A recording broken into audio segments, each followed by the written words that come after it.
खबर है श्री गंगानगर से दम घुटने से छात्रा की मौत हो गई। गैस गीजर लगे बाथरूम में नहाते समय घटना हो गई। नर्सिंग की छात्रा की दम घुटने से मौत हो गई। श्री गंगानगर के एफ ब्लॉक में पीजी में छात्रा रह रही थी और परिजनों की रिपोर्ट पर पुलिस ने जांच शुरू की है। बड़ी दुर्घटना है क्योंकि गैस गीजर लगा हुआ था, ये नहा रही थी और इस दौरान दम घुटने से इस छात्रा की मौत की जानकारी पुलिस ले रही है, लेकिन परिजनों की रिपोर्ट पर पुलिस ने जांच शुरू भी कर दी है। पढ़ाई के लिए रह रही थी, पीजी में छात्रा रह रही थी। परिजनों की रिपोर्ट पर पुलिस जांच कर रही है। श्री गंगानगर से बड़ी खबर है और गैस गीजर की लगातार इस तरह की दुर्घटनाओं से जुड़े हुए मामले बढ़े इन दिनों हैं। दम घुटने से इस छात्रा की मौत हो गई। जानकारी ये सामने आ रही है कि गैस गीजर लगा हुआ था और उस बाथरूम में नहा रही थी छात्रा। इस दौरान दम घुटने से उसकी मौत हो गई। परिजनों ने रिपोर्ट दर्ज करवा दी है और पुलिस अब उस पर जांच में जुटी हुई है। श्री गंगानगर के एफ ब्लॉक की पीजी में छात्रा रह रही थी। पूरी जानकारी के साथ श्री गंगानगर से सहयोगी सुनील सिहाग इस वक्त जुट गया। सुनील, क्या ये पूरा मामला है? गैस गीजर की वजह से लगातार दुर्घटनाओं में बढ़ोतरी हुई है, इस मामले में क्या जानकारी?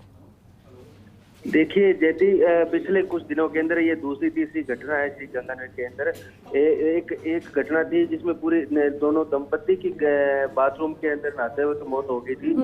एक कुछ समय पहले एक छात्रा की पहले मौत हुई थी। आज ये तीसरी घटना है जब एक छात्रा की एफ ब्लॉक एरिया के अंदर पीजी के अंदर वो छात्रा रह रही थी और वहाँ पे बाथरूम के अंदर नहा रही थी। उस समय वो गैस गीजर की गैस बनने के कारण वो बेहोश की हालत में काफी देर तक जब वो दरवाजा नहीं खुला तो साथी छात्राओं ने वो देखा तो अंदर बेहोश की हालत में थी। हॉस्पिटल ले जाया गया, वहाँ पे डॉक्टरों ने उसको मृत घोषित कर दिया। जैसे इसके अंदर क्या है कि जो आम लोगों को ये भी समझने की कोशिश करनी चाहिए कि गैस गीजर जहाँ अगर लगाए तो गैस गीजर बाथरूम के अंदर ना लगाए। बाथरूम के अंदर डॉक्टरों का कहना है अगर बाथरूम के अंदर गैस गीजर लगा होगा तो उससे ऑटोमेटिकली नशीली गैस बनती है, जिससे व्यक्ति है जो बेहोश हो जाता है। उसके बाद उसकी काफी देर तक अगर उसको ना देखे कोई तो उसकी डेथ हो जाती है। तो ये देखने की कोशिश करनी चाहिए, समझने की कोशिश करिए कहीं ना कहीं गैस गीजर है तो बाथरूम के अंदर ना लगे। दुखद घटना है।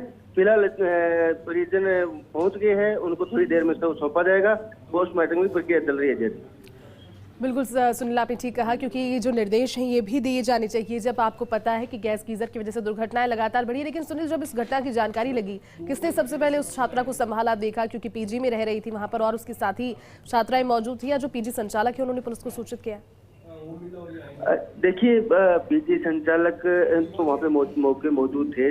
दूसरी छात्रा थी, उसकी साथी छात्रा थी, उसने आवाज दी काफी देर तक जब कोई हलचल नहीं हुई बाथरूम के अंदर या बाहर नहीं आई छात्रा। उसके बाद में साथी छात्रा ने जाके देखा तो गेट खटखटाया तो कोई आवाज नहीं आई। गेट खेलकर देखा तो अंदर वो बेहोशी की हालत में थी। तो तुरंत शोर मचाया। उसके बाद में हॉस्पिटल ले जाया गया जहाँ पे डॉक्टरों ने मृत घोषित कर दिया। तो डॉक्टरों का मानना यही है कि अगर गैस गीजर लगाया हुआ हो तो उस गैस की बाल्टी लेकर बाहर लगाओ, बाल्टी लेकर उसके अंदर बाहर एक गर्म पानी लेके जाके बाद नहाओ। बाथरूम के अंदर डॉक्टर जो है गैस गीजर लगाना बिल्कुल मना कर रहे हैं क्योंकि इस तरीके के हादसों का कारण बनता है ये गैस गीजर। और आप देख सकते हैं कि पूरे भारतवर्ष में अब राजस्थान के अंदर बकायदा गंगानगर के अंदर चौथी घटना है लगातार कुछ दिनों के अंदर। हालांकि इस तरीके के हादसे कई मीडिया के सामने आ जाते हैं, कई बार हादसे इस तरीके के मीडिया के सामने नहीं भी आते। जो ग्रामीण स्तर पे जो लोग रहते हैं उस तरीके के हादसों के शिकार होते हैं, वो सामने नहीं आ पाते। तो कहीं ना कहीं बड़ी घटना होती है और गैस गीजर नहीं लगाने के लिए सबक लेना चाहिए। सबक है बिल्कुल सुनील, यहाँ सबक लेना चाहिए और फर्स्ट इंडिया भी यही अपील करता है कि यहाँ पर गैस गीजर अगर लगाना बहुत ज़्यादा ज़रूरी ना हो तो उसे टाल दें, नॉर्मल गीजर लगाएं और अगर उसको लगा भी रहे हैं तो ऐसी जगह पर जो पैक ना हो। बहुत शुक्रिया सुनील।